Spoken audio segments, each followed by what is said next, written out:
আপনারা জানেন সারা বাংলায়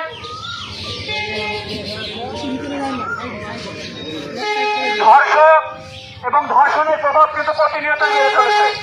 তারই ধারাবাহিকতায় আজ আমরা আমাদের স্থানীয় হলিধানি বাজারে একটি বিক্ষোভ মিছিল এবং প্রতিবাদ সভার আয়োজন করেছি।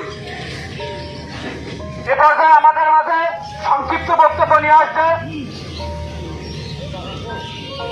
বাংলাদেশ জামায়াতে ইসলামী হলিধানি ইউনিয়ন শাখার সম্মানিত সেক্রেটারি জনাব শমিদুল চাচা। আলহামদুলিল্লাহ রাব্বিল আলামিন والصلاة والسلام على سيد المرسلين وعلى آله وصحبه أجمعين।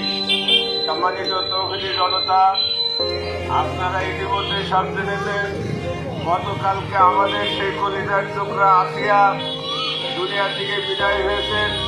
গোটা বিশ্ব বিবেককে কাটিয়ে তিনি এই দুনিয়া থেকে চলে গিয়েছেন। এক নরম পশু এবং কুলাঙ্গার সন্তান তার পাশবিক অত্যাচারে 8 বছরের শিশু দুনিয়া থেকে বিদায় হয়েছে।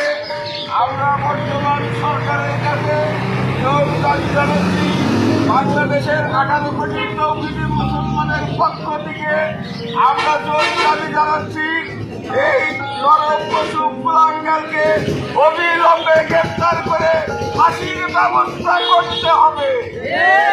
সম্মানিত উপস্থিতি, যদি এর ব্যাপারে বিচারের কোনো কার্যক্রম করা হয় তাহলে 56,000 বর্গ মাইলের 18 কোটি তৌহিদি জনতা দাবা দলের মতন দাউ দাউ করে চলে উঠবে ইনশাআল্লাহ।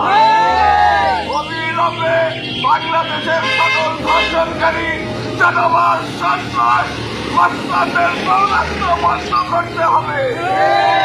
এই আহ্বান থেকে আজকে আমার সংক্ষিপ্ত কথা এখানেই শেষ করছি। আমার তৌফিক ইল্লা বিল্লাহ। আসসালামু আলাইকুম ওয়া রাহমাতুল্লাহ। ধন্যবাদ জনাব শমিদুল চাচাকে। এ পর্যায়ে আমাদের মাঝে আজকে সমাপনী বক্তব্য নিয়ে আসবে হলিধানি বাজার কেন্দ্র জামে মসজিদের খতিব জনাব করিম ভাই। আসসালামু আলাইকুম ওয়া রাহমাতুল্লাহ। সম্মানিত তৌহিদি জনতা, প্রথমে আমি আপনাদেরকে এলান করতে চাই, ঘোষণা করতে চাই, আমরা আজকের এই রাজপথে নেমে এসেছি কাদার জন্য নয়, ফাঁসির দাবি নিয়ে আমরা রাস্তায় নেমেছি। আমাদের এই মানে ন্যূনতম দাবি পূরণের জন্য।